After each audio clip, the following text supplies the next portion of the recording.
Encuentro, enfoques y contrastes de ideas para la construcción de una ciudadanía informada, inclusiva, con justicia social y participación democrática. En voz alta. Muy buenas noches, tengan todas y todos ustedes. Bienvenidos nuevamente en este jueves a una emisión más de su programa En Voz Alta. Ahora que se vuelven a poner nuevamente, yo no sé si nuevamente o de forma cíclica, los temas económicos desde que entró el pasado mes de enero el presidente Trump en la presidencia de Estados Unidos, pues prácticamente cada 15 días o nos da una sorpresa, o nos da un susto, o nos da una amenaza, pero algo nos da. Entonces, me parece que ha puesto en el colectivo de los mexicanos los temas económicos. ¿Qué va a pasar si realmente cumple todo lo que dice que iba a hacer? ¿Qué va a pasar si el Estado mexicano responde como algunos piensan que debería de responder?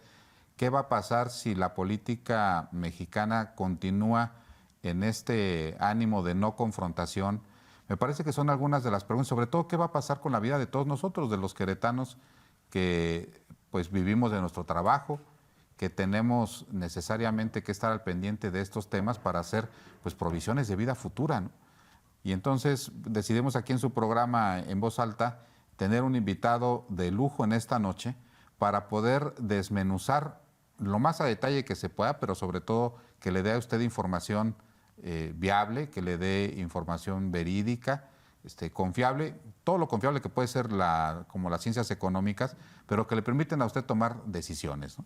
Y en esta noche, con mucho agrado, recibo aquí al doctor Enrique Cato Vidal, compañero profesor de la Facultad de Contaduría y Administración, profesor en Economía por nuestra universidad, estudió el doctorado en Ciencias Económicas en la Universidad Autónoma Metropolitana.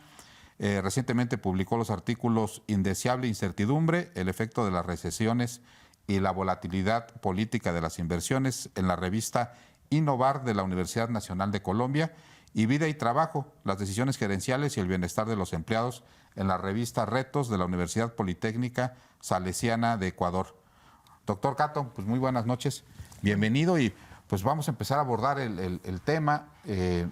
Pues ya habíamos sufrido un Donald Trump 4 años. Y parecía que no lo íbamos a volver a encontrar. Pero en estas avatares de la política norteamericana, pues se va nomás 4 años y regresa, ¿no? Y regresa con creces. Y regresa con creces. Pero aparte una cosa que es bien curiosa, ¿no? La democracia norteamericana siempre fastidiando a los gobernadores, a los presidentes latinos, diciendo el tema de la reelección. Pero ya empieza Trump a decir que puede tener un tercer periodo. Inclusive invita o dice que le gustaría tener de contendiente a alguien del Partido Demócrata que también compitiera por un tercer periodo. Dice, me gustaría ganarle a Obama, ¿no? Exacto. Como el gran ícono de los candidatos demócratas, ¿no? Pero me parece que esto vuelve a poner un gran tema importante en la política mexicana, sobre todo que se dan dos conjunciones, como una pequeña introducción. Entra Claudia Sheinbaum, que por primera ocasión se entra el 1 de octubre, al ejercicio del poder, no es hasta diciembre, entonces quiere decir que ya todas las condiciones económicas del país 2025 ya las elaboró su equipo. En el caso de Donald Trump, inicia su periodo constitucional en el mes de enero, y me parece que dos presidentes que arrancan y que tienen que dar resultados rápidos en las economías de ambos países, entiendo que ambos países con déficit en sus finanzas públicas, y que bueno, pues arranca una carrera entre algunas medidas que quiere tomar el Estado norteamericano, como son la imposición de aranceles, y que obligan a Claudia en algo muy interesante que se dio, que antes de anunciar su Plan Nacional de Desarrollo, anuncia un plan que le llama Plan México, ¿no? Que es como una vacuna en contra, así lo interpreto yo y así lo han hecho algunos de la comentocracia, como una medida de protección para las medidas que está implementando el gobierno de Estados Unidos, ¿no? ¿Qué opinión te merece? ¿Qué análisis ven ustedes desde la academia? Bueno, el tema es la incertidumbre, como tú señalas, la necesidad de dar resultados de los dos lados, tanto en México como en Estados Unidos. Y en realidad, un poco la respuesta que hace Claudia Sheinbaum desde México es traer muchas de las políticas que estaban vigentes en el sexenio pasado Uno puede ver como los paralelismos cuando era campaña y tenía su documento de los 100 puntos, ¿no?, para la transformación. Estos, digamos, se sintetizan en los 18 puntos que es el Plan México. Y por otra parte, el Plan Nacional de Desarrollo de Claudia Sheinbaum ya está vigente. Bueno, ya está escrito y es un documento que se puede consultar, el cual no ha sido como socializado suficientemente digamos, entre la población.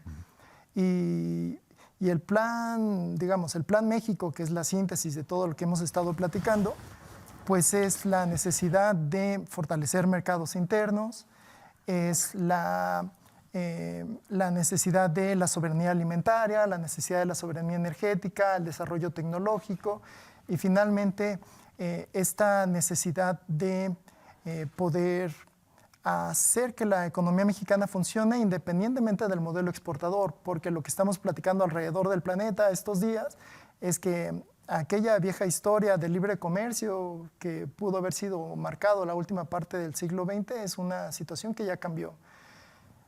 Tú comenzabas hace unos momentos diciendo que cada 2 semanas, cada mes estamos, ¿no?, tratando de adivinar cuál va a ser el nuevo rumbo. Ahora llevamos una semana con el anuncio de los aranceles y seguimos sin saber si se van a quedar como se anunciaron o si van a tener como algún otro tipo de modificación. Las apuestas, ¿no?, las personas que están tratando de adivinar el futuro todavía están divididas en dos, 50% van a recibir reducciones, 50% no. Y pasamos en el país, y yo creo que es importante recordarlo, tuvimos algunos años hablando de la relocalización, y de la noche a la mañana, en muy pocas semanas, sin tanto aviso, cambia la discusión hacia los aranceles. Y junto con los aranceles, finalmente la posibilidad de que la región de Norteamérica pueda recibir inversiones, no como en la vieja discusión que hacíamos de la relocalización, que creíamos que nos iba a durar 5 años, al final nos duraron 2, quizás 3 años, ¿no? Bueno, mira, ¿quién lo iba a pensar, no? Hace un año decíamos, creo que el auge de nuestro estado, del Estado mexicano, se va a dar porque, pues, después de la pandemia, las cadenas de distribución notaron sus fracturas. Me parece que es más conveniente que las fábricas que estaban produciendo en China se vinieran a países como México, que está más cerca, que tiene ventajas para poder de aquí trasladar los productos a Estados Unidos. Entonces nos empezamos a preparar, ¿no?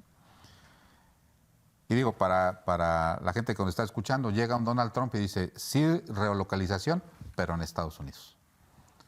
Pues me parece que eso nos deja como países, y muchos de los que les apostamos, muchos de los países que le apostaron a ello, entre ellos el Estado mexicano, pues nos deja colgados de la brocha. Porque grandes inversiones que tenían que venirse a México, por lo menos hoy están dudosas, o por lo menos es lo que se conoce en los medios de comunicación, que lo están pensando, que lo están valorando, porque ya no saben si estar en México realmente es una ventaja o desventaja, en tanto Estados Unidos termine de fijar una postura, ¿no? Y por el otro lado, que la gente no sabe bien a bien, y ahora se lo podemos explicar a detalle, doctor, ¿qué es un arancel y cuál es el efecto inmediato en la vida de la gente?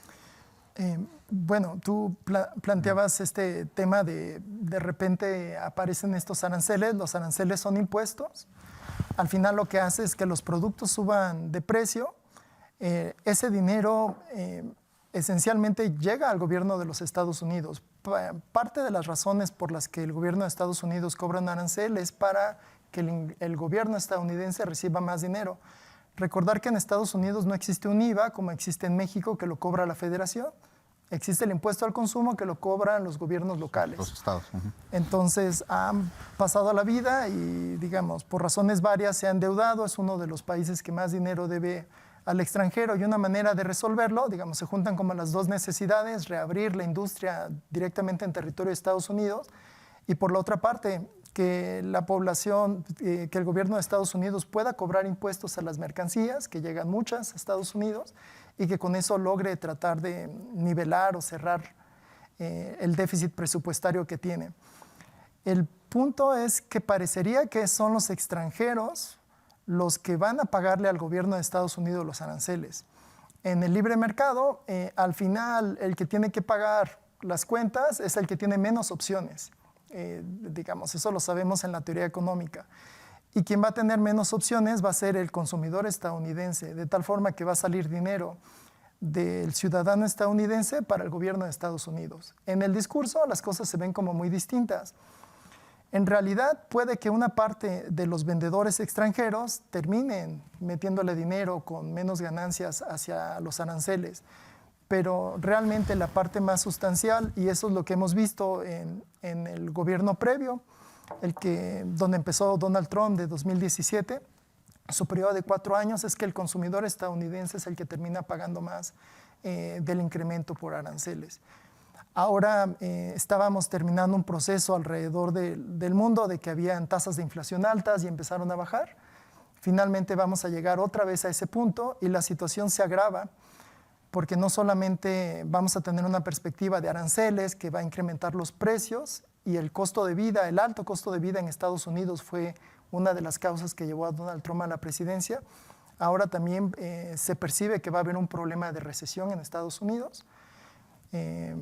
Eso lo vamos a estar observando. Abril, mayo, junio son los meses críticos en los que vamos a estar observando ese y va a haber un doble problema económico. Y más los problemas geopolíticos por estar cobrando aranceles a gobiernos extranjeros, el de los precios que van a subir y finalmente una economía que se debilite y probablemente se achique a través de una recesión económica.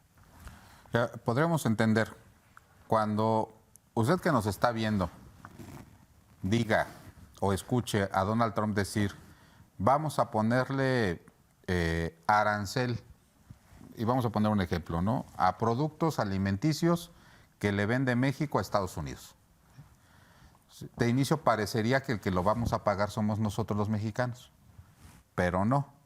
O sea, cuando cruce la frontera, si usted le vende lechugas a 100 pesos y le pusieron el 25% al alimento, pues entonces allá ya no van a valer a 100 pesos, van a valer a 125. Entonces finalmente el que termina pagando el arancel de aquel lado, cuando lo pone Donald Trump, es el estadounidense. Y lo que comentas es muy interesante porque es bueno, el que importa la lechuga, en este ejemplo, tiene 2 caminos, ¿no? Decir, bueno, pues como la lechuga ya me sale más cara porque le tengo que pagar el 25% a los impuestos de los Estados Unidos, pues yo le traslado el costo al consumidor y entonces la inflación se dispara. Sí. O que esa es la otra, que no creo, pero que pudiera ser, que él lo absorbiera de sus utilidades y dijera, respeto yo el precio y entonces yo gano menos, pero sigo ganando, ¿no? O la otra, que es la que intenta yo creo que el presidente de los Estados Unidos, es comprar la lechuga dentro de Estados Unidos, pero se van a dar cuenta de que pues sencillamente pues ellos no producen lechugas, ¿no? Y las lechugas que producen, las producen con, digamos, trabajadores migrantes. Y hay esta otra vertiente abierta, ¿no?, de estar capturando migrantes en las zonas de trabajo, donde normalmente encontramos personas, digamos, provenientes de muchos lados de América Latina y del mundo, y por lo tanto la ecuación no termina de cuadrar. En el proceso de generar un mayor nivel de vida en la población de Estados Unidos hay como demasiados frentes abiertos y esto no termina de cerrarse. Algo interesante y que hemos estado teniendo claridad estos días es que estos aranceles se implementan con órdenes ejecutivas. Por lo tanto, son decisiones que se toman desde el Poder Ejecutivo de Estados Unidos. Y tenemos como los otros poderes, particularmente el legislativo, que no se ha sumado a hacer un frente común, decir que esta es una posición nacional, sino de repente parece más como una posición directamente desde el Ejecutivo. En el caso mexicano hemos visto, digamos, en semanas pasadas que los gobernadores, los 32 gobernadores, están apoyando la posición de negociación de la Presidenta de la República. También estamos observando en las cámaras que hay una posición para tratar de hacer las gestiones necesarias para que esto sea lo menos dañino para la economía mexicana. Y un poco la idea es que aunque hemos estado viendo meses de elevada incertidumbre, traje una gráfica que podría mostrar esto. Alrededor del planeta se crea una gráfica que es el índice de incertidumbre política, y este índice de incertidumbre es lo que tú planteas, que son de qué manera desde el mundo de los negocios se están deteniendo las inversiones, y es un fenómeno que hemos observado a lo largo de varios meses. Entonces, toda esta gestión, idas y vueltas, y que se generan desde un lado, pero que no es una posición definitiva, pero que se ponen en pausa, pero que se relanzan, que primero unos países, que después todo tipo de países, lo que están haciendo es que vayan pasando los meses y la actividad económica se vaya frenando, se vaya enfriando. Esto es grave porque los rezagos alrededor del planeta, incluyendo México y Querétaro, se tienen que combatir con mucho trabajo, generando nuevas oportunidades, apostando al futuro, ¿no? Haciendo planes a largo plazo, y cada vez que hay una incertidumbre lo que hace es que se frena. No hemos tenido un nivel de incertidumbre como el que estamos viviendo ahora, medido con el índice de incertidumbre. Mira, ahí está. Esa es la gráfica. Esa es la gráfica. Se multiplicó por 4 el nivel de incertidumbre. Si nosotros observamos la pandemia, no tenemos ese caso. Si observamos no está en la gráfica, pero la crisis del 2008 no existe. El tamaño de incertidumbre mundial de qué es lo que va a pasar y cuánto tiempo va a durar está, digamos, a niveles históricos. Si nosotros observamos que el precio del barril se cae de $70 a 60, pues es parte de esta incertidumbre. Si los mandatarios alrededor del planeta quieren comunicarse a la Casa Blanca, es parte de esta incertidumbre. Si las grandes decisiones de las multinacionales están paradas, forma parte de esto. No sabemos si va a ser una situación permanente o se va a ir quitando. Y mientras tanto, se frenan las inversiones, se frenan las exportaciones, y finalmente, pues digamos, estamos en el punto. En esta gráfica que está acá, es parte del tema que estamos platicando, qué tanto va a ayudar el Plan México a remediar la economía mexicana. Digamos, la parte grande es toda la inversión privada. En México, la parte de arriba es la inversión pública y está medido como porcentaje de la economía, como porcentaje del PIB. La última parte del sexenio de Peña Nieto, que fue de austeridad, fue una etapa donde la inversión pública perdió, ¿no? Relevancia, esas cosas se frenaron. Finalmente llega todo el sexenio pasado, la primera parte de la 4T, donde se empezó a utilizar como un instrumento de gobierno. Y el Plan México lo tenemos que entender como esta parte. Se anunciaron, y bueno, sabemos que van a haber inversiones en carreteras, en aeropuertos, en obras hidráulicas, en el tren de carga, en el transísmico y en los parques industriales. Todas estas políticas para tratar de revertir esto que estamos observando. Van a haber resultados inmediatamente en 2025. Dentro del Plan México van a haber anuncios, como 5 anuncios en el mes de abril. El primero ya pasó con el tema de la soberanía alimentaria. Y en el mes de mayo también van a seguir habiendo avisos. Entonces, se presentaron 18 puntos. Muchos de estos puntos van a ocurrir entre abril y mayo. Algunos, como ya conocíamos, como el auto eléctrico mexicano, otros como el sello hecho en México, para tratar de incrementar las mercancías mexicanas en los canales de distribución, en las tiendas departamentales y de autoservicio de México. También para fortalecer el Tratado de México, Estados Unidos y Canadá, incrementar el porcentaje de contenido mexicano, ¿no? Y también como parte de la reactivación de la empresa mexicana, el gobierno actual lo que quiere hacer es que haya más productos nacionales, tanto médicos como farmacéuticos, y yo creo que en el mediano y en el largo plazo nos va a funcionar. Para ser persona de negocios se necesita tener clientes, y un cliente del tamaño de la Presidencia de la República puede ayudar a generar que esto vaya transitando hacia mejores maneras. Y algo que no hay que perder de vista, en política hay que tener suerte, ¿no? Yo creo que todo el mundo está de acuerdo en esto. Si se está haciendo mucho al principio de la administración, eso significa que cuando llegue a la mitad de periodo y hacia el final del periodo, todos estos resultados van a estar como más consolidados. Y aparentemente creo que pueden ser buenas noticias políticamente para el partido en gobierno. Entonces, podríamos reflejar esta situación como una situación de incertidumbre. Ahorita que veía la gráfica es cuando yo les explico a mis alumnos la diferencia entre incertidumbre y riesgo, ¿no? aun cuando sabíamos que la situación económica en los años anteriores iba a estar complicada, sabíamos que iba a estar complicada. Entonces, sí, pues los riesgos se iban midiendo y los riesgos se aminoran, pues se disminuyen, se erradican o se trasladan. Pero en el caso de la incertidumbre es exactamente no saber qué es lo que va a suceder. Yo vi los 18 puntos de la propuesta del Plan México.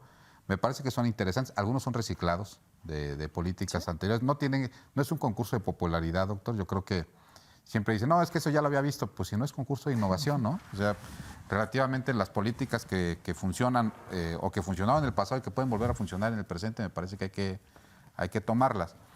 Pero me parece que la gente, o por lo menos el sector productivo en México, lo está viendo con cierto grado de escepticismo.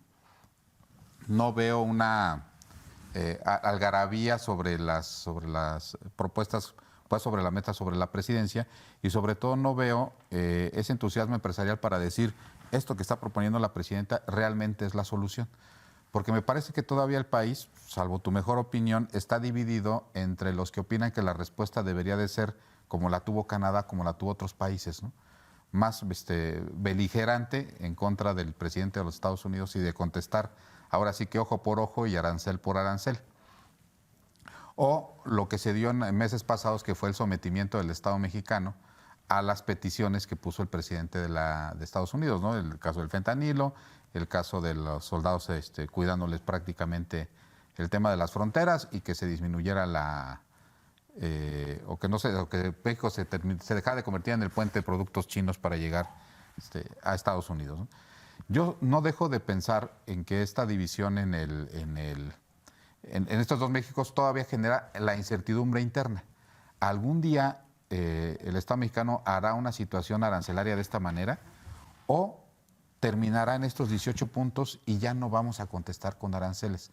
Eso es lo que yo no he escuchado. Bueno, el plan Calimán, ¿no? Que es el de la serenidad y la paciencia, yo creo que no vamos a ver el tema de la respuesta arancelaria. Y hay que entender que uno tiene que tomar decisiones en base a la historia. Si, digamos, las décadas pasadas fueron de apertura comercial, integración con Estados Unidos, un buen día no te puedes arrancar un brazo y decir, yo me voy a separar de este mercado con el que fuimos generando la estrategia de desarrollo. Se intenta generar, digamos, respuestas alternativas que van a tardar generaciones en consolidarse. Crear mercados, crear empresas, crear especialización económica no son cuestiones que uno se puede inventar en la mañana. Tampoco uno puede meter reversa a la historia del proceso de integración económica y apertura al mundo. Entonces, a veces muchas personas empiezan a opinar creyendo que podemos reinventar el país cada vez. Pero somos las mismas personas, somos los mismos socios comerciales, son las mismas marcas empresariales que estamos observando y por lo tanto hay que tratar de mantener la normalidad, de disminuir esos niveles de incertidumbre con los que estamos viviendo. Y finalmente, como tú planteas, aparecen los puntos del Plan México, hay escepticismo, no se intenta de que sean novedad, de lo que se intenta es que se profundicen. Y por eso hacen la presentación y van indicando un poco como los números. Y esos números dicen, vamos a ampliar los créditos y le ponemos una meta. Vamos a reducir los trámites y le ponemos de qué tamaño es la bolsa de inversión con la que estamos observando acá. Y eso creo que es la parte interesante y eso es lo que debería de estar dando resultados pronto. Ok, vamos, no nos dejen, vamos a un corte muy breve y regresamos. Regresamos. Muy buenas noches, gracias por continuar con nosotros aquí en su programa En Voz Alta. Pues continuamos con este interesante análisis sobre la situación económica a la que nos está llevando la nueva era Trump de Estados Unidos y hacíamos una pequeña reflexión sobre la palabra que define estos meses es la palabra incertidumbre, ¿no? Que ya se vio reflejada en algunos de los indicadores que sí son perfectamente medibles, ¿no? Pero doctor, a ver, yo tenía una teoría, si lo quieres llamar conspiracionista, ¿verdad? La teoría de la conspiración, viendo los números fríamente desde arriba. Estados Unidos tiene muchos años en déficit, o sea, está acumulando una deuda impresionante que ya rebasa por mucho su PIB anual. Entiendo que parte de esta deuda la tiene contratada con estados asiáticos. Está endeudado, Estados Unidos está endeudado. Y cada año genera un monto de deuda adicional.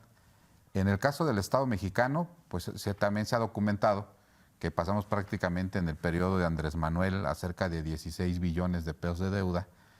Y parecería ser que a finales de este año vamos a andar cerca de los 18 a un ritmo de 1.200.000.000.000 de pesos de deuda anual, y la vamos a situar en cerca de 52-54% del Producto Interno Bruto, lo cual todavía lo tiene como un asunto manejable, pero no deja de espantar el hecho de que vamos acumulando por lo menos 1 billón de pesos en promedio cada año.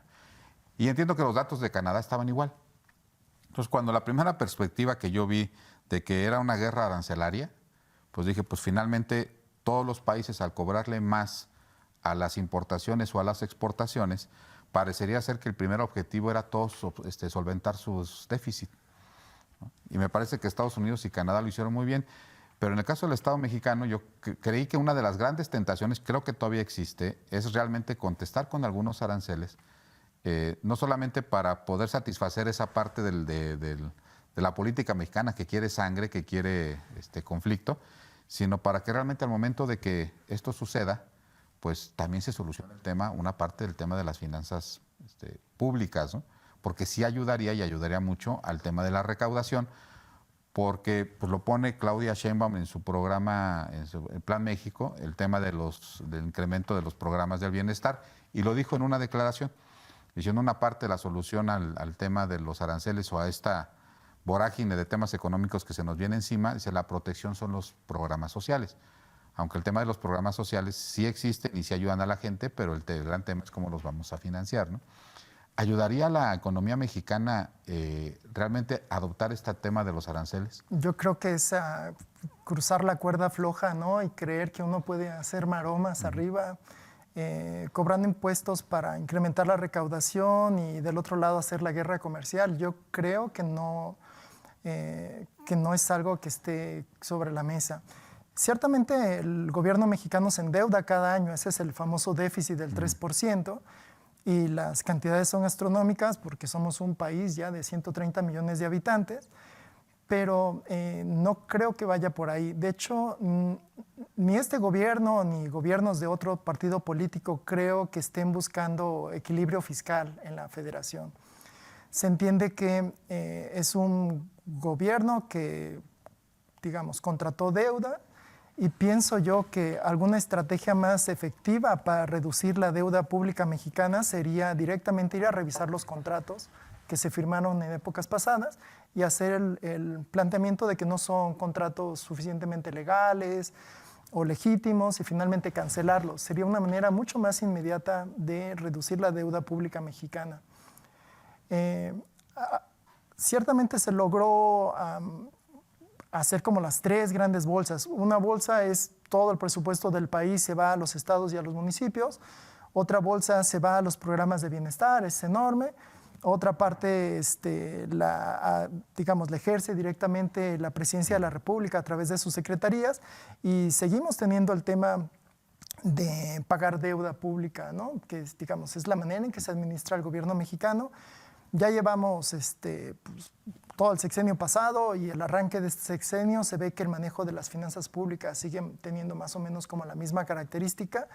Es importante señalar que ya se fueron todas las voces que dijeron al principio de la administración pasada va a haber crisis, en medio de la administración pasada va a haber crisis, al final de la administración pasada va a haber crisis. Y esa crisis por manejo de política fiscal no ocurrió.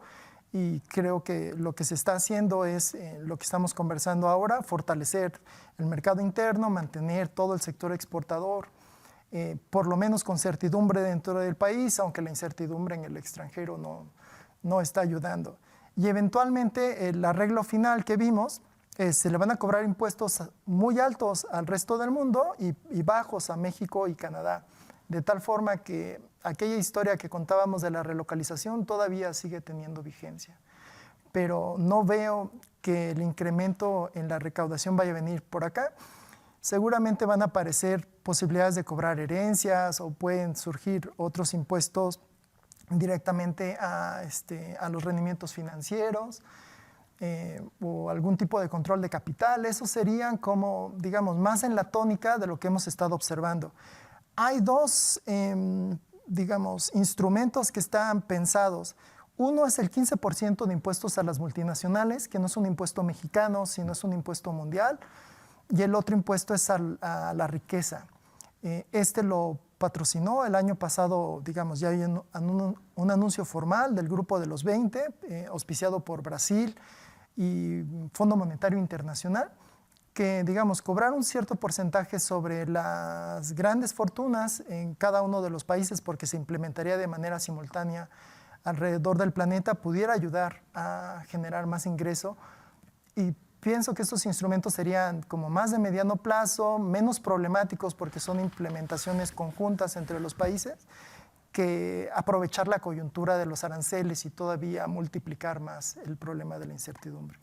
Pues mira, yo aquí no veo todavía el documento, todavía no termino de checar el Plan Nacional de Desarrollo. Yo creo que no viene porque no están los 100 puntos, que es como el gran resumen de la política pública de la 4T en este segundo piso, ¿no? Usando el lenguaje 4Tista. No veo una reforma fiscal en el mediano plazo, o sea, por lo menos en este sexenio, ¿no? Y no vería, yo coincido contigo, una reforma fiscal que no abarcara también lo que ha sido el demonio de las reformas fiscales, que es el tema de medicinas y alimentos, que inclusive ya algunos organismos internacionales dicen que es una forma de subsidiar la riqueza, ¿no? Y que hace a los ricos más ricos y a los pobres más pobres, ¿no? Y cada vez que yo he mencionado, inclusive en algunos foros de contribuciones, el impuesto a las herencias, el público se me viene a la yugular, doctor. O sea, porque sí existe una falta de conciencia de clase. Entonces, cuando decimos el impuesto a las herencias, no estamos hablando de la herencia de la clase media, estamos hablando de las grandes herencias, de las herencias del tipo del tío Richie, ¿no? De Ricardo Salinas Pliego, porque sí es un hecho que la acumulación de la riqueza se vuelve brutal en una vida y que el tema de que pueda trascender, como dice Piketty, a través de la muerte, la acumulación de la riqueza, pues se vuelve brutal, ¿no? Entonces tenemos familias ricas de tercera, cuarta, quinta y sexta generación de acumulación de riqueza que ha llegado a dar las grandes fortunas que hay hoy en el mundo, ¿no? Que me parece que no se tendría que avanzar. Y esta política económica que yo sí apoyo y levanto mi mano, aunque no sea yo del Parlamento Mundial, que no existe, sí tiene que haber un gran acuerdo de todos los países del mundo para decir tenemos que gravar la riqueza en todo el mundo. Porque si no, siempre van a, los paraísos fiscales. van a existir los paraísos fiscales donde siempre pues llevan el dinero ahí, y me parece que hay una gran parte de la contribución que no llega a ningún país y que hace que estas se estén acumulando, ¿no? Una gran crítica que tiene, y me gustaría saber tu opinión al interior del gobierno de Estados Unidos, es el tema de que esto de los aranceles no es un tema económico, sino es un tema de geopolítica. Y parece a veces Donald Trump que da vistazos, ¿no? Cuando dice, no saben las personas que me han llamado después de que puse los aranceles, ¿no? Para ofrecernos cosas, y me gustó mucho esa parte de la declaración, que ni yo sabía que nos podían ofrecer. Entonces supongo yo que si hay muchos países que llamaron y dijeron, oye, parecería ser que esto no es un tema económico, por lo menos no para ti, pero sí para mí, entonces yo estoy dispuesto a ofrecer esto, ¿no? Entonces me parece que está como niño en el Día de Reyes o el Día de Santa Claus tratando de abrir sus regalos de las ofrendas que le han llevado a algunos países, dicho por él, que ni siquiera sabía que se les podía pedir. Hay un par de voces ahí que me inquietan, ¿no? Sobre todo ahora este tema que está pasando por debajo, que está relacionado con esto, que es el tema de Ucrania. Cuando Donald Trump aparentemente abandona el tema como una de sus prioridades, pasa por ahí inadvertida la nota de los estados europeos que dicen que durante décadas se confiaron en la protección militar de Estados Unidos contra la potencia rusa y dejaron de invertir en sus propios aparatos de defensa, y que están pensando contratar cerca de $1 billón hablan entre 800,000 y 1 billón de euros de deuda de contratar los estados europeos para volver a armar a sus ejércitos, para no ser sujeto de este tipo de presiones que les pone Estados Unidos, por un lado, de quitarles la protección militar, pero la otra, el lado velado de que si no aceptan los aranceles, también les quita la protección militar, ¿no? Entonces parecería ser un juego más que económico de geopolítica para concentrar el poder, por lo menos de manera inicial, en tres grandes potencias, ¿no? China, Rusia y Estados Unidos, ¿no? Sí, es bien difícil saber qué es lo que está pasando, ¿no?, dentro de todas las discusiones. Algo que queda claro es que el gabinete del segundo mandato de Trump es mucho más a favor de los aranceles. El primer mandato tenía un gabinete un poquito más plural, se fueron depurando, ¿no? Empezaron a ponerse en contra y finalmente es mucho más leal y menos confrontativo el equipo más cercano que tiene Donald Trump en el segundo periodo. Y es como complicado pensar como todos estos temas. Tú señalas el rearmamento de Estados Unidos y la posible fractura de la OTAN, ¿no? Este grupo militar del Atlántico Norte, que esencialmente es el equipo Europa-Estados Unidos contra Rusia.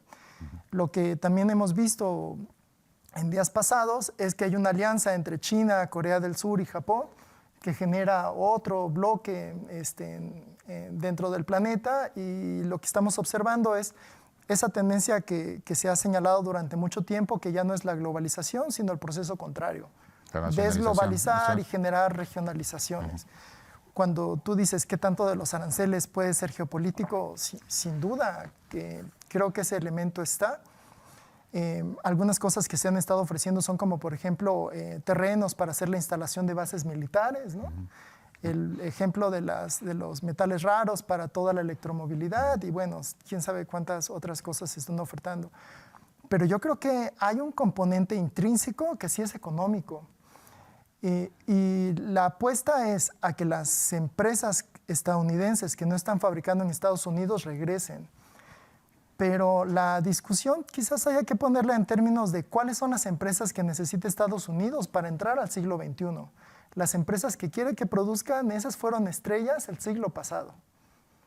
Entonces, ¿de qué manera todavía el desarrollo tecnológico va a ocurrir en Estados Unidos? Y eso no va a pasar con un instrumento tipo aranceles.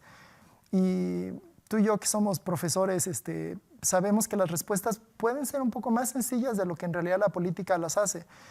Si Estados Unidos tiene un problema de déficit comercial con el resto del mundo, parte del problema es el movimiento de capitales. Entonces, estos dos temas están relacionados. Le llamamos balanza de pagos de manera genérica y muchas personas lo escuchan y probablemente no le conozcan como tanto los intereses. Por un lado se mueven las mercancías, por el otro lado se mueve el dinero y las dos cosas están conectadas. Tú decías hace un momento, la deuda de Estados Unidos está en manos de países asiáticos o inversionistas asiáticos. Si finalmente quieres cerrar un problema de déficit, hay que ponerle un poquito de freno al problema de las finanzas internacionales y las cosas se van resolviendo. El tema de los aranceles pasa por ser un tema económico y también pasa, y esta discusión no la hemos hecho el día de hoy, porque Estados Unidos tiene una moneda que se llama el dólar y el dólar es una moneda que se utiliza alrededor del planeta. Puede poner este tipo de presiones, aranceles, dólares, finalmente a la discusión para poner a negociar a todo el mundo? Y la respuesta es sí. ¿Cuánto tiempo va a durar esto? Entonces, también hemos observado ya por mucho tiempo que el papel del dólar, aunque es predominante digamos, alrededor del planeta, ha venido perdiendo relevancia y hemos estado observando el surgimiento de nuevas monedas. Ahora que estamos hablando de la geopolítica, recordar que hay una alianza China, Brasil, Rusia y Sudáfrica y algunos otros países, y lo que están proponiendo son los bancos regionales y hacer los comercios directamente con monedas que no sean el dólar. Durante mucho tiempo hemos estado platicando cuánto tiempo va a ser la potencia mundial y el dólar, la moneda franca con la que se hacen los negocios. Pues nos estamos acercando un poco, nos estamos aproximando hacia ese momento donde lo que está ocurriendo ahorita va a tener consecuencias a lo largo de muchos años, aunque eventualmente esto vaya a cambiar. Al principio del mandato de Trump, la discusión que había entre pocas personas era si finalmente el vicepresidente iba a poder hacer campaña y ganar el siguiente mandato. En medio entró la posibilidad de que haya un tercer mandato de Donald Trump. Y un poco la discusión que estamos observando ahorita es que dentro del Partido Republicano muchas personas se sienten incómodas. Algo que no hemos dicho el día de hoy es que estamos observando durante varios días seguidos la caída de las bolsas de valores. Y entonces eso empieza a meter presión tanto en la clase empresarial, en la clase financiera y finalmente en la clase política. ¿Cuánto tiempo podemos estar observando eso? Yo creo que es la gran interrogante. Pues mira, desafortunadamente el tiempo se nos acabó, pero si no es indiscreción, ¿cuántos años tienes, doctor? 49. 49. Yo tengo 50. O sea, somos más o menos coincidentes, contemporáneos. A nosotros, digo, ya como reflexión, nos tocó un mundo nacionalista. O sea, donde había nacionalismos, donde México era México y Estados Unidos era Estados Unidos y todo el mundo tenía cerradas sus fronteras. A nuestra generación también nos tocó la época de la globalización y nos vendieron la idea de que la globalización iba a ser el futuro del mundo y pensé que en esa globalización yo iba a morir. Y pues no, o sea, volvió a tener una contracción otra vez hacia los discursos nacionalistas. Son los péndulos, sí. Van y vienen. Y me tocó, o sea, ya finalmente me tocó, yo que tengo la posibilidad de participar en política, cada vez es más común el discurso nacionalista, y no porque los políticos lo pongan de moda, sino porque la gente los empieza a sentir y demanda un discurso nacionalista, ¿no? Pero ese ya va a ser objeto de otra charla. Muchas gracias, doctor, por acompañarnos. No, muchas gracias. Que pase muy buena noche. Buenas noches.